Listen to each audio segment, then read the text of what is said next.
말씀을 나누겠습니다. 창세기 24장 62절에서 67절까지 말씀 함께 봉독하시죠. 때에 이삭이 부엘라 헤로이에서 왔으니 그가 남방에 거하였었습니다. 이삭이 저물 때 들에 나가 묵상하다가 눈을 들어보매 약대들이 오더라. 리브가가 눈을 들어 이삭을 바라보고 약대에서 내려 종에게 말하되 들에서 배회하다가 우리에게로 마주오는 자가 누구뇨? 종이 가로되 이는 내 주인이니이다. 리브가가 면박을 취하여 스스로 가려오더라. 종이 그 행한 일을 다 이삭에게 고하매 이삭이 리브가를 인도하여 모친 사라의 장막으로 드리고 그를 취하여 아내를 삼고 사랑하였으니 이삭이 모친 상사 후에 위로를 얻었더라. 지난주에는 우리가 창세기 24장을 전체적으로 훑어보면서 하나님 백성들의 구속에 나타난 하나님의 열심과 주권에 대해서 우리가 살펴봤습니다. 하나님 나라의 완성은 하나님의 계획과 하나님의 실행과 하나님의 적용, 즉 하나님 자신의 열심과 주권에 의해서 성취된다라는 것을, 다른 말로 하나님 홀로 완성하신다라는 것을 우리가 창세기 24장에서 확인할 수 있었어요. 아브라함이 계획하고 종이 보냄을 받아 가서 아들의 신부를 데려와 혼인잔치를 치르지 않습니까? 그리고 리브가가 그러했던 것처럼 그러한 아버지의 부름에 신부된 자는 즉각적으로 반응을 해서 아버지의 집으로 발길을 돌려 행진을 하게 돼요. 이거 아주 중요한 것입니다. 아버지가 누군가를 부르러 보내면 그는 반드시 발길을 돌려 아버지가 부르는 곳으로 가게 되어 있다는 것입니다. 그렇게 구원의 서정은 소명, 콜링, 칭의, 성화, 영화, 혼인잔치의 순으로 진행이 되는 거예요. 혹자들이 이야기하는 것처럼 소명이나 칭의 앞에 성화가 먼저 들어가는 게 아니에요. 성화는 아버지의 부르심에 의한 신부의 반응의 과정입니다. 아버지가 불러서 알았습니다, 가겠습니다 하고 돌아서서 아버지가 부르시는 혼인잔치까지 걸어가는 그 과정을 우리가 성화라고 하는 거예요. 그러니까 이 성화가 먼저 선행이 되어서 내가 하나님이 기뻐하시는 삶을 살아내고 내가 믿음을 발휘하여 부름을 받는 게 아니란 말입니다. 그건 유치원생들도 다 아는 거 아니겠어요? 이러한 하나님의 부르심과 거기에 필연적으로 수반이 되는 교회의 반응과 교회의 존재론적 실체는 아브라함과 이삭과 야곱, 이 세 사람의 삶 속에서 잘 나타나 있어요. 창세기에 등장하는 아브라함과 이삭과 야곱은 하나님께 부름을 받아서 영광스러운 하나님의 아들로 빚어지는 거룩한 세 사람의 구약적 전형인 거예요. 그 말은 쉬운 말로 아브라함과 이삭과 야곱이 3대에 걸친 세 사람이지만 그들을 따로따로 존재하는 세 사람으로 볼 것이 아니라 하나님께 구원을 받은 자들 속에서 나타나게 되는 한 인격을 세 측면에서 나타내고 있는 하나로 보아야 된다는 말이에요. 제가 성경을 쭉 창세기를 강의하면서 창세기를 계속 지금 100번도 더 읽었거든요. 그렇게 읽다 보니까 이제 이렇게 틀이 쫙 올라오게 되는데 그렇게 읽게 되니까 아브라함과 이삭과 야곱의 삶이 완벽하게 하나로 뚫려요. 그러니까 이런 거예요. 아브라함은 하나님께 부르심을 받고 하나님을 믿으며 하나님과 교통하는 우리 성도들의 특성을 보여주는 사람이고요. 구원의 서정 중에 소명, 중생, 신앙의 부분을 보여주는 거죠. 이삭은 그리스도가 이루시고 소유하고 있는 모든 것을 거저 물려받아 누리는 은혜의 측면에서의 성도의 특성을 보여주는 사람이에요. 영화. 그러니까 여러분, 나는 이삭처럼 살고 싶은데 왜 내 삶은 야곱처럼 이렇게 힘이 들어? 이렇게 이야기할 게 아니란 말입니다. 그 세 사람의 삶은 성도의 삶에 공이 다 나타나는 거예요. 그리고 야곱은 성도가 자신의 행위나 노력이나 육신적 특성에 의하지 않고 오직 하나님의 은혜, 곧 하나님의 주권적인 선택과 부르심과 목적에 합당한 자가 되도록 다루시는 손길에 의해서 결국은 하나님의 영광스러운 아들로 변화되고야 마는 특성을 보여주는 사람, 그게 야곱이에요. 그 삶 속에서는 구원의 서정 중에 성화의 부분과 견인의 부분이 들어가 있죠. 이것을 잘 이해를 하면 우리가 이미 공부한 아브라함의 이야기와 몇 주간에 걸쳐서 공부할 이삭의 이야기, 그리고 야곱과 에서의 이야기의 맥이 일관성 있게 잘 연결이 될 거예요. 그리고 왜 하나님께서 당신을 아브라함과 이삭과 야곱의 하나님이다라고 칭하시는지도 이해가 가실 거예요.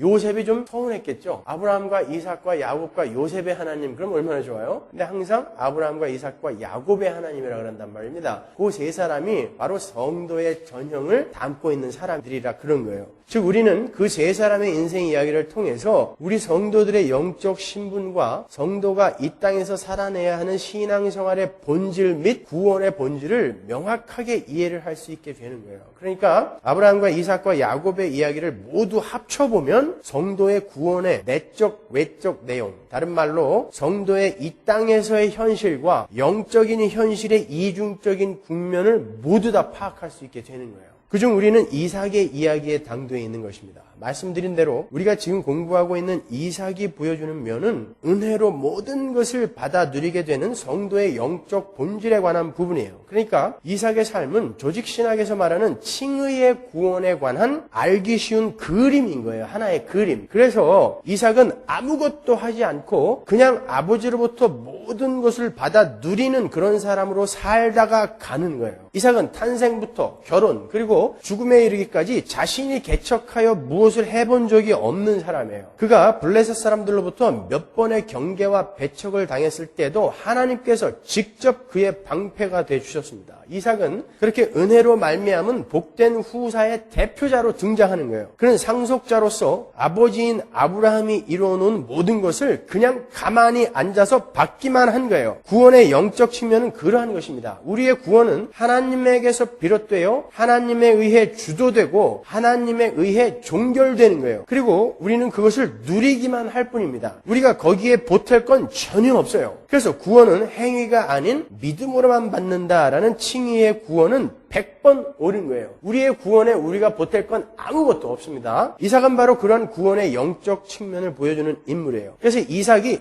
은혜로 태어나고 은혜로 자라나는 거예요. 은혜 안에서 자라나는 거예요. 어디서 볼 수 있죠? 이삭이 젖을 뗄 때 아브라함이 대연을 배설하는 것을 보면 알 수 있어요. 도대체 젖을 뗄 나이에 이삭이 아버지에게 뭘 해주었기에 아버지가 대연을 베푼 걸까요? 이삭이 뭘 해서 아버지가 그 아들에게 대연을 베풀어 준 걸까요? 아닙니다. 그냥 은혜로. 내 아들이니까. 그리고 결혼식도 마찬가지고 전부 은혜예요. 은혜에서 시작하여 은혜로 끝나는 것이 이삭의 삶이에요. 우리 성도가 바로 그렇게 은혜로 태어나서 은혜 안에서 자라나게 되는 거예요. 베드로후서 3장 18절 보세요. 오직 우리 주 곧 구주 예수 그리스도의 은혜와 저를 아는 지식에서 자라가라. 영광이 이제와 영원한 날까지 저에게 있을지어다. 표준 3번 열어볼게요. 우리의 주님이시며 구주이신 그리스도 예수의 은혜 안에서 그리고 그분을 아는 지식 안에서 여러분이 자라나기를 빕니다. 우리가 어디서 자라나야 돼요? 은혜 안에서 자라나는 거예요. 그러니까 여러분의 모든 삶은 전부 은혜입니다. 그럼 그런 생각이 드시죠? 이따오 삶이 무슨 은혜야.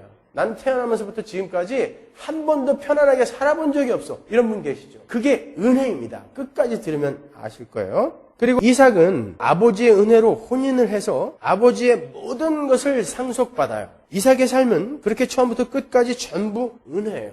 어떤 분들이 이삭은 모태신앙으로 태어난 사람들의 삶이고 야곱과 아브라함은 중도의 전도를 받고 예수를 믿게 된 사람이다. 이렇게 설명하는데 글쎄요. 성경에 이삭이 특별히 부지런한 사람이거나 야곱처럼 성취욕이 강했다거나 집요한 사람이었다는 기록이 없는 것은 이삭이 은혜의 사람이었음을 드러내어 보여주기 위함인 거예요. 이삭은 그렇게 아버지의 기업을 무상으로 상속받았고 그 자신이 아버지의 기업이 된 거예요. 아버지의 후사니까 그게 기업이거든요. 아버지의 상속물을 다 상속받을 뿐만 아니라 그 자신이 기업이 되는 존재, 그게 성도인 것입니다. 바울은 그 이삭의 이야기에 그려져 있는 은혜의 복음을 이렇게 표현해요. 에베소서 1장 11절. 모든 일을 그 마음의 원대로 역사하시는 자의 뜻을 따라 하나님 마음대로란 말입니다. 하나님의 뜻을 따라 우리가 뭘 해서가 아니라 하나님의 뜻을 따라 우리가 예정을 입어 예정하셨단 말이에요. 하나님은 창세 전에 아버지의 계획이에요. 아브라함이 혼인잔치를 계획한 것처럼 그 안에서 기업이 되었다.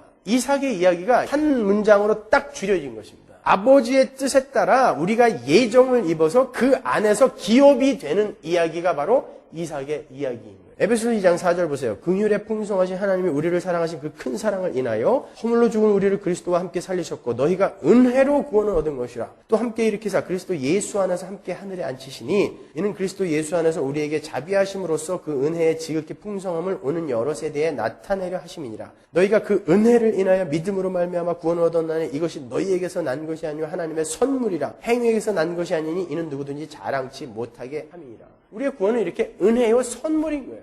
누가 여러분에게 선물을 줬는데 그래 고마워 네가 나한테 이렇게 선물을 줬으니까 나도 너한테 반드시 보답을 해야지 하고 주면 그 선물 준 사람이 기분 나빠하죠. 선물은 그런 것입니다.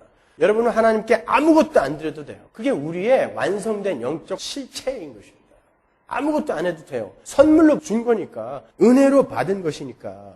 그렇다고 해서 우리가 은혜 안에서 거저 우리의 목적지까지 가게 되는 건 아니에요. 우리는 요람에 누워서 아버지가 이렇게 슬슬 흔들어주면서 우리를 하나님의 나라까지 데리고 갈 줄 아는데 칭의 구원론자들이 자칫 그런 오류에 빠진단 말입니다. 그건 아니에요. 우리는 분명 칭의로 구원을 받지만 우리의 삶은 반드시 순종으로 이끌림을 받게 되어 있어요. 분명 구원에 속한 모든 것은 은혜로부터 시작하여 은혜로 종결이 되는 것이지만 그러한 칭의의 구원은 반드시 순종이라는 성화의 단계로 우리를 이끌어요. 이삭의 순종이 그래서 거기에 한번 들어가 있는 것입니다. 하나님의 은혜 안에서 태어나고 자라며 풍성한 하나님의 은혜를 배우고 경험한 이삭에게 하나님의 은혜에 대한 믿음이 생겨난 거예요. 나는 이렇게 은혜로 이끌려가는 자구나. 여러분의 삶의 실체와 이렇게 비교하지 마시란 말이에요. 그 전체가 은혜란 말입니다. 근데 이삭의 삶은 성도의 모든 삶은 하나님의 은혜다라는 것을 우리에게 알기 쉽게 설명하기 위해서 그의 삶이 처음부터 끝까지 평탄했던 것입니다. 자, 그렇게 믿음이 생겨나는 거예요. 우리는 성경을 통하여 모든 것이 하나님의 은혜임을 믿음으로 받아들이게 되는 것이고요. 그렇게 자신의 탄생부터 자라남까지 그 어느 것 하나 은혜 아닌 것이 없었기에 그는 자신을 죽이라고 명령을 하신 하나님과 자신을 죽이기 위해 칼을 들고 있는 아버지를 신뢰할 수 있었던 것입니다. 죽도록 나를 사랑하시는 나의 아버지, 오직 은혜로만 나를 키워주신 내 아버지가 나를 제물로 드리려 할 때는 무슨 계획이 있으실 것이라는 믿음이 그에게 있었던 것입니다. 아브라함은 그때 이미 120세 가까이 된 노인이었고 이삭은 사춘기의 소년이었어요. 자기가 불타 죽을 나무를 전부 짊어지고 올라갈 수 있을 정도의 힘이 있었던 사람입니다. 아버지가 자기를 묶으려고 했을 때 얼마든지 밀치고 도망갈 수 있었음에도 불구하고 아버지의 눈을 바라보며 번제단에 누웠단 말입니다. 은혜가 바로 그러한 믿음과 순종, 신뢰와 순종을 격발해내는 거예요. 그래서 여러분은 성경을 통해서 그 하나님의 은혜를 배우고 또 배우시고 자각하고 인지하고 깨달으셔야 되는 거예요. 마찬가지로 성도가 자신에게 부어지는 하나님의 아버지의 은혜를 감지하고 자각하게 될 때 그에게는 믿음이 생겨요. 나의 상황과 처지가 어떠할지라도 어차피 은혜의 왕노릇, 로마서 5장 22절. 은혜의 왕노릇에 의해, 은혜가 왕이라는 건 왕되어 그분이 종인 나를 끌고 간다는 것이거든요. 그러니까 여러분 삶 속에 일어나는 모든 것은 은혜의 결과예요. 은혜의 왕노릇의 결과. 그 은혜의 왕노릇에 의해 이끌려가는 인생이라면 절망하거나 좌절할 수 없다라는 믿음이 은혜의 감지 속에서 격발되는 것입니다. 그래서 하나님 아버지가 내 목에 지금 칼을 들이대고 있는 것 같은 상황이 닥쳐왔을 때에도 하나님 괜찮아요로 갈 수 있어야 되는 것입니다. 너무 무리한 요구인가요? 아니에요. 반드시 우리가 그 자리로 가야 한다는 것을 이삭의 삶을 통해 하나님이 보여주는 것입니다. 하나님이 여러분을 쓰레기통에 쳐박고 집 밟는 것처럼 느껴지실 때가 있을 거예요. 도대체 나는 62년 동안 한 번도 행복한 적이 없어. 제가 엊그제 그런 고민을 누구한테 들었는데 나는 한 번도 눈물을 닦아본 적이 없대요. 그 삶에 대놓고 제가 뭐라고 이야기를 해야 돼요. 그럼에도 제 마음속에는 조금 있으면 아실 거예요. 아니, 이 인생이 끝날 때까지 몰라도 괜찮아요. 우리가 성소에 들어가는 그날, 하나님 나라에 들어가는 그날 우리는 알게 될 거예요. 그 모든 것이 은혜였습니다. 여러분, 성도는 그러한 상황을 통과합니다. 경중의 차이가 있고 크고 작은 차이가 있겠지만 반드시 여러분 삶 속에 그러한 일들이 일어나요. 그러나 그 속에서도 우리는 하나님의 은혜를 붙들고 이 모든 것이 하나님이 주도해 가시는 거라면 나에게 유익일 거야. 어떤 계획 속에서 이런 일들이 나에게 일어나는 걸 거야를 여러분은 하나님 앞에 내놓으셔야 되는 거예요. 그런 신앙의 고백을. 이렇게 이삭의 순종이 나오게 되기까지의 그 과정을 그리는 삶이 아브라함과 야곱의 삶인 거예요. 현실에서의 여러분의 삶. 그러니까 아브라함과 야곱이 죽도록 고생하다가 나중에 내 나그네 인생길 130년에 내 인생이 참 험악하였다. 그러고 죽는 거예요. 근데 그 삶이 하나님 나라의 유업을 얻는 삶이라니까요. 그게 이삭으로 결론 지어지는 삶이에요. 아브라함과 야곱의 삶이. 그래서 여러분은 아브라함과 야곱처럼 계속 무언가 상실해가고 잊어버리는 삶인 것 같아도 그 삶이 결국은 여러분이 무언가를 얻어내는 삶인 것입니다. 그래서 여러분은 그 속에서 절대 절망하거나 좌절하시면 안 돼요. 이 세상의 관점으로 볼 때 아브라함과 야곱의 삶은 모든 것을 잃어버리는 삶이었어요. 야곱이 나중에 알거지가 돼서 애굽으로 이주한 것을 기억하십니까? 아브라함은 어때요? 고향을 잃고 조카를 잃고 아내를 잃고 결국 손바닥만한 무덤 속에서 그의 인생을 마친단 말입니다. 그의 재산이 얼마만큼 있었느냐 그건 상관없어요. 그의 마지막에 어떻게 갔는지 보시란 말입니다. 바로 그러한 삶이 구원받은 성도가 이 첫창조의 영역에 속한 역사와 공간 속에서 통과해야 할 부분인 거예요. 그에 비해서 이삭의 삶의 특징은 얻는 거예요. 끊임없이 얻어요. 이삭은요. 이 땅에서 아브라함과 이삭의 삶을 통과한 이들이 하나님 나라에 당도하여 얻게 되는 놀라운 복이 이삭의 삶 속에 담겨 있는 거예요. 성경 어디에도 이삭에 대해서는 죽음의 이야기나 상실의 이야기가 없어요. 그는 오직 얻는 자였어요. 그는 아버지의 것을 누리기만 하면 되는 자였단 말입니다. 그게 바로 성도가 새하늘과 새 땅에서 누리게 될 종국의 삶이며 현재에도 문득문득 경험하게 되는 이 땅의 침투에 들어온 새하늘과 새 땅의 삶인 거예요. 그러니까 성도가 이 역사와 인생 속에서 무언가를 상실하고 있는 것은 찬란한 하늘의 것을 얻는 과정에 불과한 거예요. 그게 은혜에 의한 순종하는 자로의 성숙과 완성의 모습인 것입니다. 그러니까 은혜에 의해 구원받은 성도가 이삭의 순종을 토해낼 때까지 그 은혜를 알아가는 과정, 그것이 바로 아브라함과 야곱의 삶 속에 들어가 있는 내용인 거예요. 그래서 우리는 이 역사 속에서는 고단한 삶을, 나그네와 우고하는 자의 삶을 살게 되는 거예요. 그러한 구원의 두 국면이 아주 잘 대조되어 설명되어 있는 것이 예수님의 산상수훈 중에 팔복이에요. 마태복음 5장 3절로 가보세요. 심령이 가난한 자는 복이 있나니 천국이 저희 것이며 애통하는 자는 복이 있나니 저희가 위로를 받을 것이며 온유한 자는 복이 있나니 저희가 땅을 기업으로 받을 것이며 의에 줄이고 목마른 자는 복이 있나니 저희가 배부를 것이며 긍휼히 여기는 자는 복이 있나니 저희가 긍휼히 여김을 받을 것이며 마음이 청결한 자는 복이 있나니 저희가 하나님을 볼 것이며 화평케 하는 자는 복이 있나니 저희가 하나님의 아들이라 일컬음을 받을 것이며 의를 위하여 핍박을 받은 자는 복이 있나니 천국이 저희 것입니다. 예수님이 강론하신 팔복은요, 아브라함처럼 하나님의 복을 받은 자들의 삶이 복받은 자는 계속 나오잖아요. 아브라함이 복받은 자 아닙니까? 아브라함처럼 하나님의 복을 받은 자들의 삶이 이 땅에서 어떻게 투영되어 나타나는지에 관한 이야기인 거예요. 그러니까 우리가 이해하지 못할 상황과 환경과 사건이 우리에게 닥칠지라도 당황하지 말라라고 예수님이 우리에게 가르쳐 주시는 것입니다. 그 팔복에 관한 구절들을 지금 우리가 공부하는 성도의 현실과 영적 실존으로 나누어 보면 이러해요. 먼저 우리의 영적 실존과 궁극적인 완성의 자리에서 우리가 누리게 되는 것이 뒷부분들입니다. 그걸 제가 잘라서 적어왔어요. 보세요. 천국이 저희 것이며 위로를 받을 것이며 땅을 기업으로 받을 것이며 저희가 배부를 것이며 긍휼히 여김을 받을 것이며 하나님을 볼 것이며 하나님의 아들이라 일컬음을 받을 것이며 천국이 저희 것이며. 이게 누구의 삶이에요? 이삭의 삶이에요. 거저 상속받은 은혜의 후손 이삭의 삶. 반면에 그 앞부분은 어떠해요? 심령이 가난한 자는 복이 있나니 애통하는 자는 복이 있나니 온유한 자는 복이 있나니 의에 줄이고 목마른 자는 복이 있나니 긍휼히 여기는 자는 복이 있나니 마음이 청결한 자는 복이 있나니 화평케 하는 자는 복이 있나니 의를 위하여 핍박을 받는 자는 복이 있나니. 처참하죠.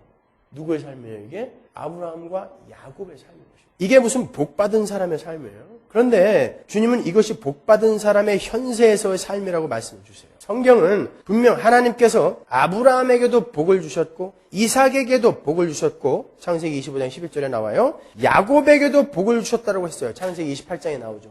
전부 복을 줬어요. 그런데 이삭이 누리는 것과 아브라함과 야곱이 살아내야 했던 삶이 너무나 다르지 않아요? 전부 복받은 사람인데. 그렇죠? 예, 이삭 복받은 우리의 영적 실존, 아브라함과 야곱 현세에서의 복받은 자들의 삶, 그 삶을 나타내 주는 거예요. 이것이 바로 성도의 삶에 나타나는 already not yet의 텐션인 것입니다. 분명 우리가 누릴 것은 후자의 삶이에요. 그러나 이 땅에서 성도는 반드시 전자의 삶을 과정으로 통과해야 됩니다. 뿐만 아니라 전자의 삶 속에서 그 후자의 맛을 느낄 수도 있는 것. 그것이 성도의 삶의 아이러니인 거예요. 이 후자의 삶을 살기 위해서는 우리가 하나님 없이 살도록 우리의 삶 속에 쌓아놓은 것들을 하나하나 상실해 가야 된단 말입니다. 그래서 이 땅에서는 그 상실의 삶이 우리의 삶 속에 나타나는 거예요. 그러나 그것은 상실이 아니라 결국은 가장 좋은 것을 얻어내는 삶이란 말입니다. 그게 아브라함과 이삭과 야곱의 삶이란 말이에요. 이해하시는 거죠? 그렇다면 복받은 자들의 삶이 이 땅에서 어떻게 나타나게 되는지 살펴보면서 결론을 맺도록 하겠습니다. 먼저 천국의 주인이 될 복받은 성도는 이 땅에서 심령이 가난한 자로 살게 된다 그래요. 첫 번째. 심령이 가난하다는 게 뭐예요? 내가 천국을 소유하는 데 있어서 내가 보탤 수 있는 것이 전혀 없음을 인정하는 삶을 심령이 가난한 삶이라고 하는 거예요. 나의 실력과 업적과 지식과 재능과 지혜, 그리고 내가 나를 보호하고 만족시키기 위해 쌓은 이 세상의 힘 등이 나를 구원하는 데에 전혀 도움이 될 수 없음을 자각하고 하나님 앞에 겸손히 도우심을 구하는 삶을 심령이 가난한 삶이라고 하는 거예요. 하나님, 저는 하나님 앞에 내어놓을 게 전혀 없습니다. 저는 하나님께 조금도 보탬이 될 수 없는 존재입니다. 하나님, 저는 그렇게 무익한 종입니다. 저는 오직 하나님의 도우심만 바라며 살 수 있는 그런 피조물일 뿐입니다. 라는 항복의 선언, 바로 그런 항복의 삶이 바로 심령이 가난한 자의 삶인 거예요. 아브라함과 야곱의 삶 속에서 끊임없이 나타났던 자기 존재의 부인의 삶, 그들이 얼마나 많은 실수를 했어요. 그러면서 얼마나 자기에게 실망을 했습니까? 그러면서 그들의 삶 속에서 우리는 읽어낼 수 있었죠. 인간은 어쩔 수 없는 존재구나. 금방 이런 은혜를 잊고 지 마누라를 또 팔아먹어. 금방 이런 은혜를 잊고 자기의 소중한 것들 전부 약복강가로 보내고 자기는 강저변에 혼자 있어. 이런 이기적인 인간들. 예. 아브라함과 야곱의 삶 속에서 그렇게 우리는 불가능하고 무력한 존재입니다. 라는 것이 명확히 기술이 되어 있단 말입니다. 그렇게 우리는 끊임없이 하나님 앞에서 자기 존재를 부인하고 자기 존재의 무력함을 인정하는 삶을 살아야 돼요. 그게 쉽습니까?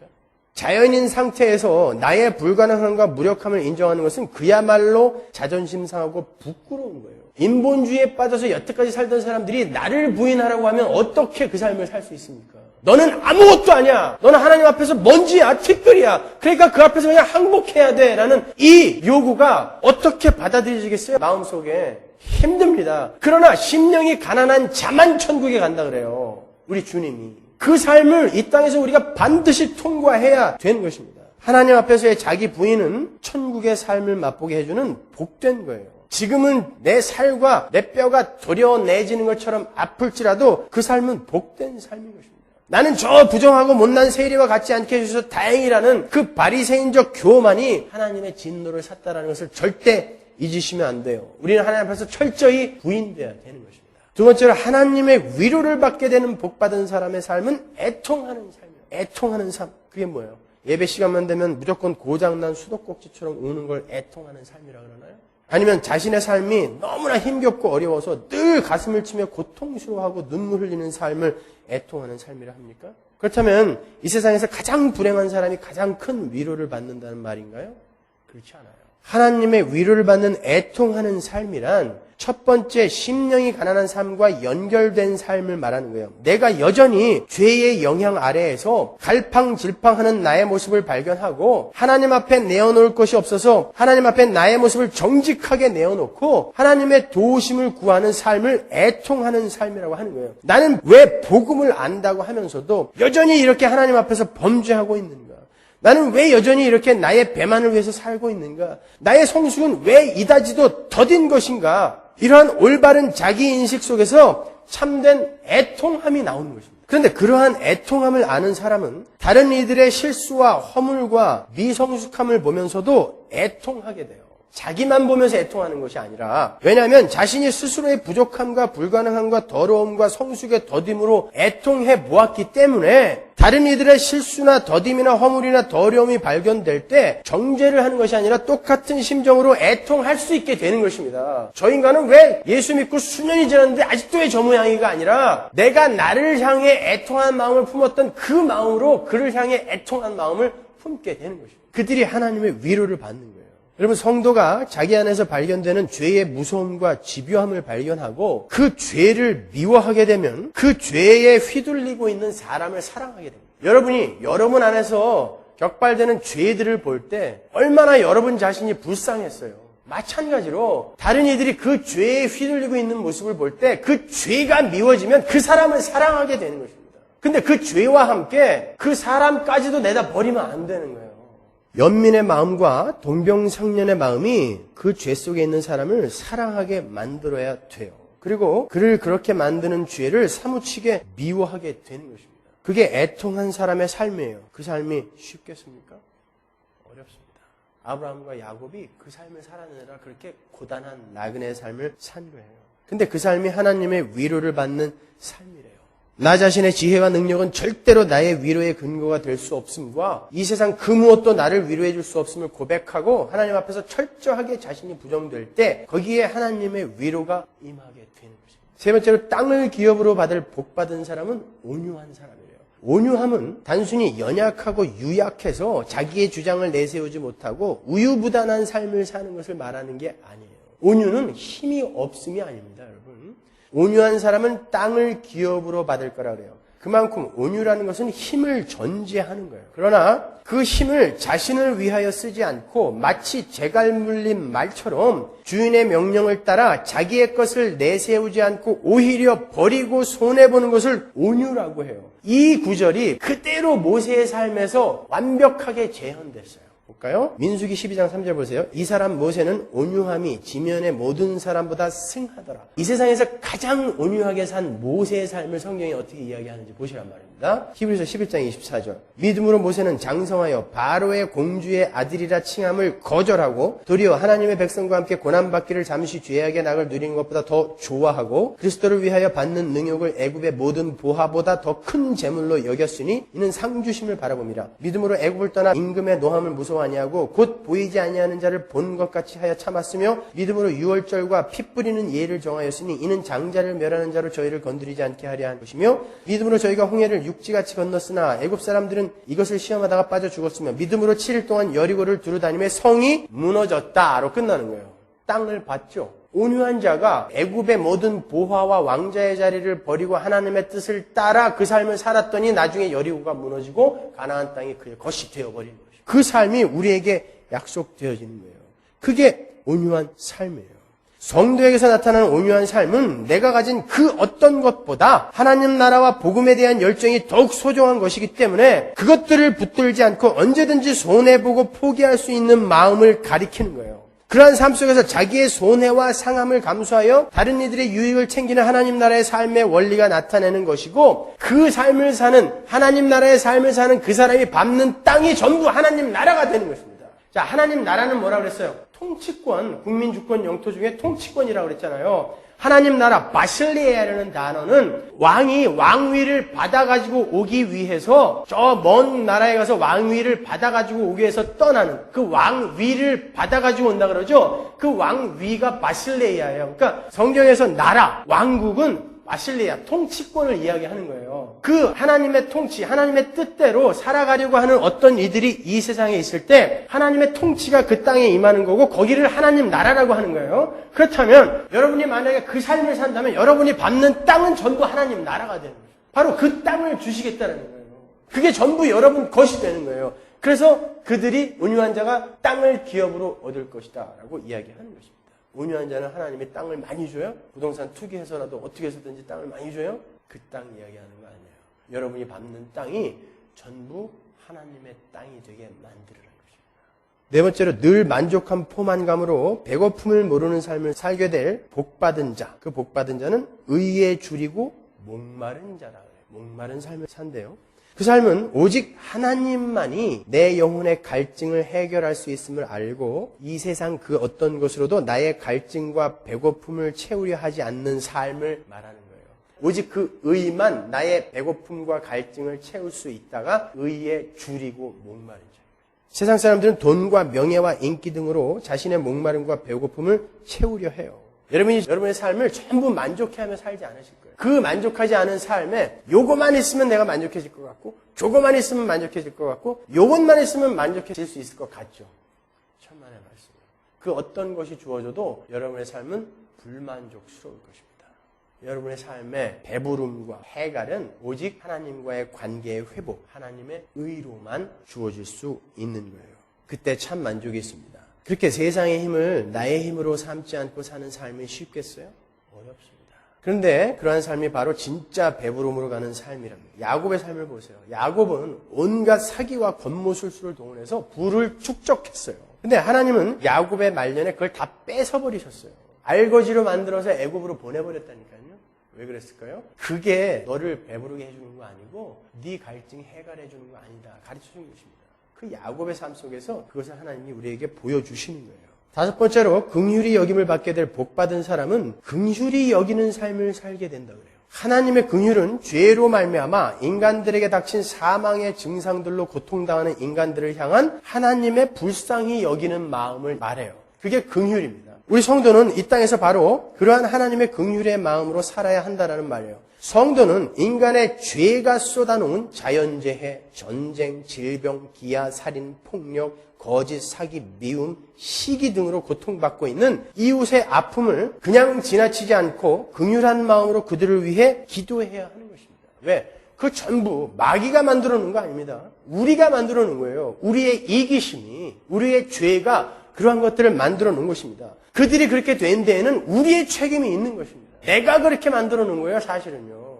여러분, 아프리카 케냐에 눈이 와요. 있을 수 있는 일입니까? 근데 얼마 전에 눈이 와서 그 케냐 사람들이 뻘거벗고 눈싸움을 하고 있어요.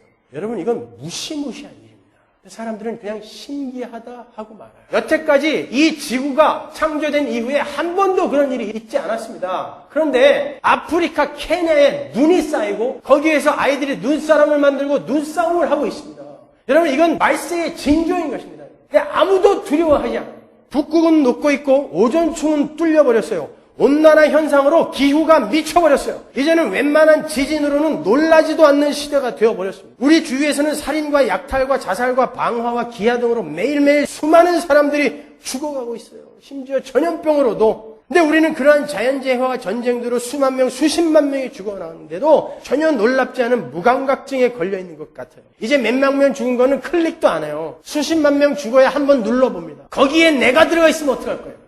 거기에 내가 들어가 있으면 어떡할 거예요? 여러분, 이런 이기적인 시대가 되어버렸어요. 오늘날은. 우리의 죄 때문에. 여러분, 우리 성도는 그러한 사망의 증상들로 고통당하는 우리 이웃을 긍휼히 여길 줄 알아야 돼요. 사망에 들어가 그렇게 고통당하는 우리를 하나님이 긍휼히 여겨주셨기 때문에 그 긍휼을 입은 자는 반드시 다른 이들을 긍휼히 여길 수 있어야 되는 것입니다. 여러분, 원래 하나님은 우리 인류를 한 혈통으로 만드셨어요. 우리 인류는 원래 연대성 안에서 탄생된 것입니다. 사도행전 17장 26절 보시면 인류의 모든 족속을 한 혈통으로 만드사 온 땅에 거하게 하시고 저희의 연대를 정하시며 거주의 경계를 하나셨으니 하나님이 다 나눠주시고 다 이렇게 흩어놓으신 거예요.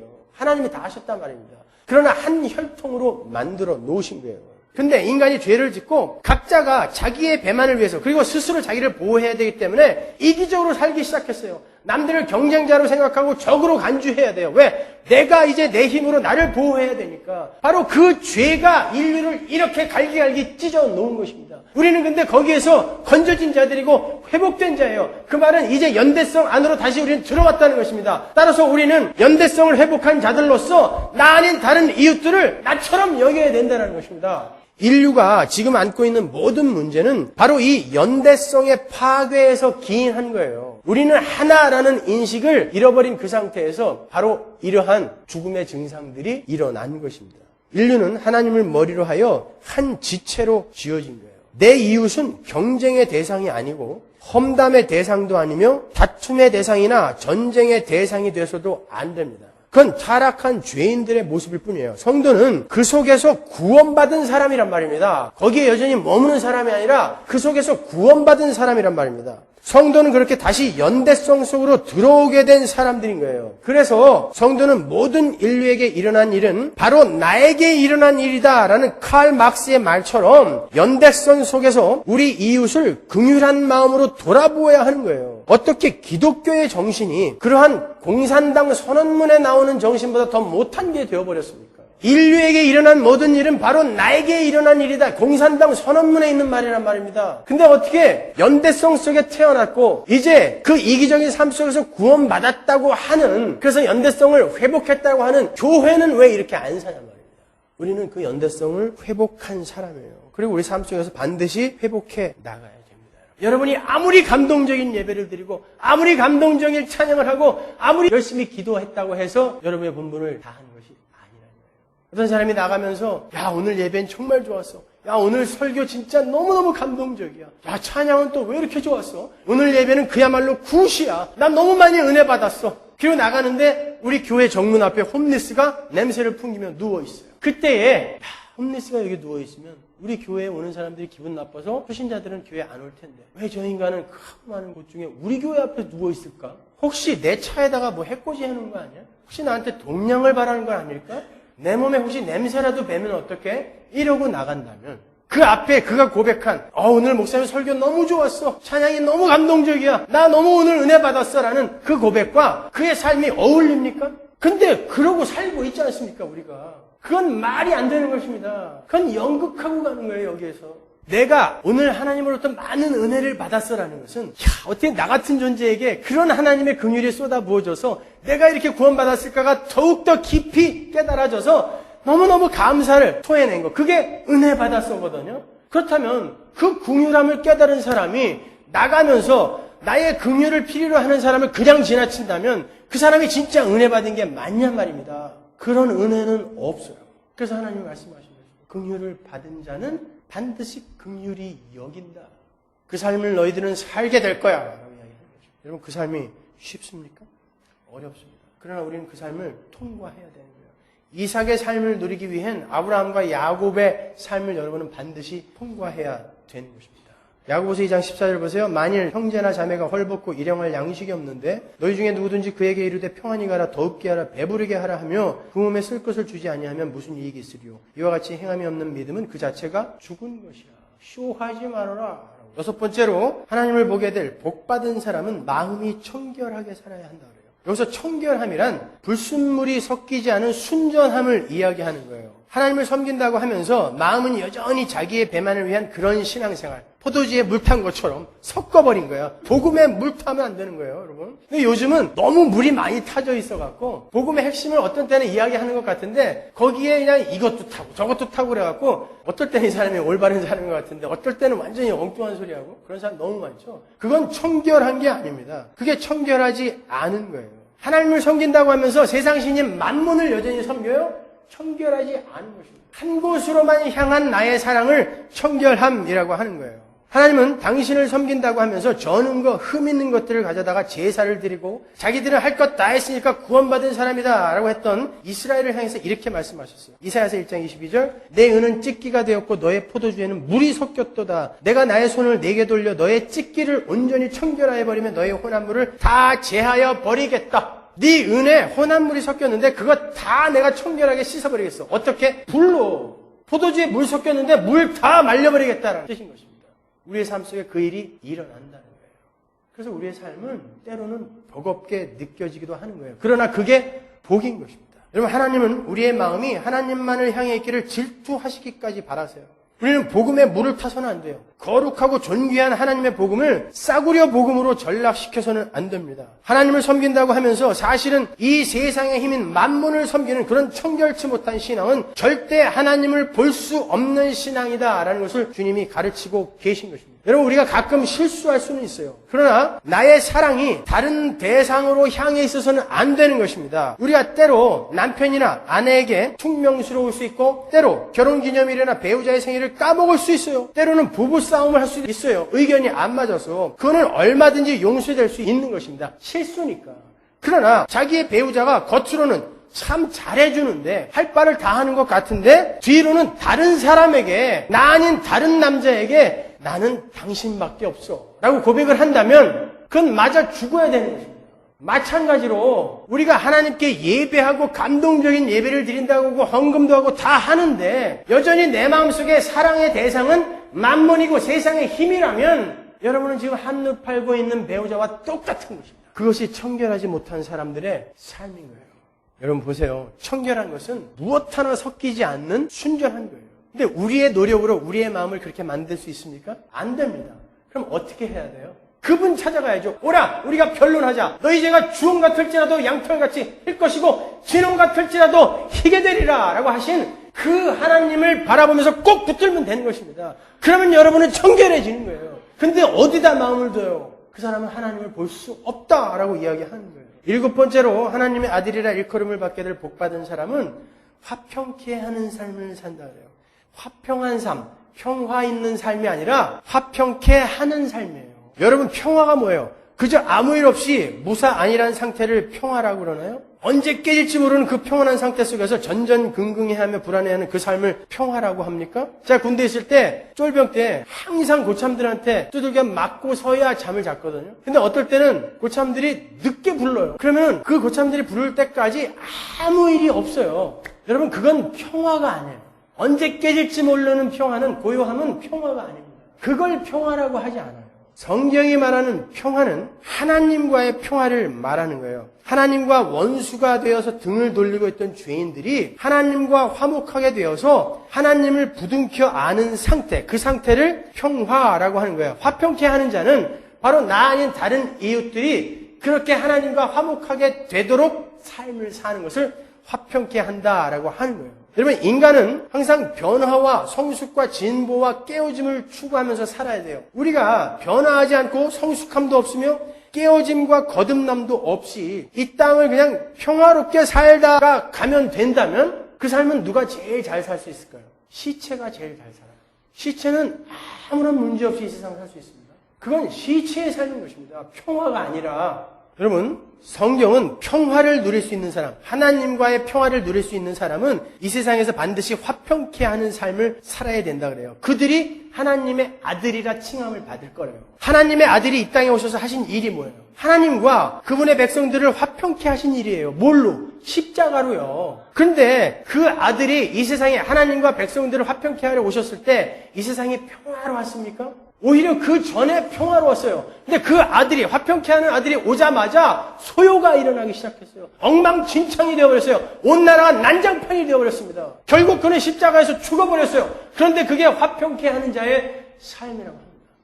여러분 이 세상에서 어줍지 않은 평화로운 삶? 그런 거 기대하지 마세요. 여러분이 예수를 믿지 않는 여러분의 가족이나 이웃이나 직장 동료들에게 복음을 이야기하지 않는 한 여러분은 그들과 평화롭게는 사실 수 있을 거예요. 그러나 화평케 하는 자의 삶은 아닙니다. 그건 겁쟁이의 삶이며 시체의 삶인 거예요. 하나님의 아들은 어느 것이 더 편안한 삶인가가 아닌 어느 것이 화평케 하는 삶인가를 삶의 기준으로 삼아야 되는 거예요. 가정에 소란이 일어나고 아빠에게 버림받고 엄마에게 따돌림 당하고 이웃들에게 따돌림을 받는 한이 있더라도 우리는 그들과 하나님을 화해케 하는 역할을 해야 되는 것입니다. 그래서 하나님이 우리에게 이 땅에 너희들에게 내가 칼을 주러 왔다 라고 이야기하는 것입니다. 제가 저를 돌아다보면서 이 부분이 참 많이 하나님 앞에서 죄송했어요. 많이 회개했습니다. 정말 내가 목사로서 이 세상에서 하나님과 내 이웃들을 화목케 하는 삶을 살았던가? 아니면 우리 교회 하나 어떻게 유지하려고, 어떻게 우리 교회 하나 크게 만들려고 그 삶을 살았던가? 너무 가슴이 아팠어요. 그래서 우리가 나가자고 이야기했던 것입니다. 여러분 우리 더 이상 이렇게 살지 맙시다. 우리 교회 안에만 꽁꽁 묶여서 이렇게 우리끼리 잔치 벌이면서 살지 맙시다. 나가서 전합시다. 그게 화평케 하는 삶이니까요. 오늘부터 제가 이를 악물고 그 삶을 살기 위해 지금 5일째 금식하고 있어요. 제가 그만큼 하나님 앞에 눈물 흘리며 회개했다니까요. 그 삶은 시체의 삶인 것입니다. 우리 교회만 잘 되고 우리끼리만 잘 먹고 잘 살고 우리 교회만 커지면 된다? 천만의 말씀입니다. 그건 시체 같은 평화를 누리는 삶인 거예요. 네, 뿐만 아니라 나는 교회에서 괜히 일하고 구역예배 참석하고 이러면 상처받을까 봐 또 내가 누구에게 상처 주는 거 싫으니까 난 그냥 평화롭게 집에서 혼자 살래. 그리고 살짝 갔다 살짝 가는 사람들. 여러분 그게 평화로운 삶일 수는 있어도 여러분 화평케 하는 삶은 아닙니다. 경도의 삶은 좀 더 도전적이어야 되고 좀 더 진취적이어야 되는 것입니다. 여러분 평생을 이렇게 시체처럼 살다가 가실 거예요. 우리는 우리 자신을 위해 사는 사람들이 아니에요. 우리는 하나님을 위해 사는 자들입니다. 그래서 우리는 하나님의 사랑하시는 이들이 하나님과 화해하여 화평한 삶을 살도록 열심히 기도하며 일을 해야 하는 사람들인 거예요. 그래서 우리 성도는 이 지긋지긋한 세상 빨리 끝내고 저 악한 인간들 전부 지옥 가게 해주세요 라는 그런 기도. 하나님 빨리 저 죽여주세요. 이런 기도보다 하나님 조금만 더 있다 오세요. 내가 저 가정에 들어가서 화목케 한 그 이후에 오세요 라는 기도를 해야 되는 것입니다. 우리는 평화로운 삶을 추구하는 게 아니라 화평케 하는 삶을 추구하는 것입니다. 그게 8번째 내용과 맞물리는 거예요. 의를 위하여 핍박을 받는 자는 복이 있나니 천국이 저희 것인 것입니다. 화평케 하기 위해서는 여러분이 의를 위하여 반드시 핍박을 받게 되어 있어요. 여러분 그러나 그 삶은 곧 지나갑니다. 찰나에 불과한 거예요. 영원한 하나님 나라의 삶이 이삭의 삶과 같은 은혜로만 영위되는 하나님의 나라의 삶이 여러분을 기다리고 있어요. 그 삶을 향해 오늘을 좀 불편하게 사세요. 오늘을 더 부지런하게 사셔야 되는 거예요. 이렇게 성도의 삶에는 서로 어울릴 것 같지 않은 두 가지 국면이 있어요. 그것이 바로 이 첫 창조의 영역인 역사와 인생 속에 나타나는 하나님 나라의 파라독스인 것입니다. 우리에게는 이삭의 삶이 보장되어 있어요. 그리고 이 땅에서도 그 삶을 문득문득 맛볼 수도 있습니다. 그러나 우리는 반드시 통과해야 하는 아브라함과 야곱의 삶이 있음도 잊지 마시고 열심히 그 삶을 살아내셔야 되는 것입니다. 기도하겠습니다.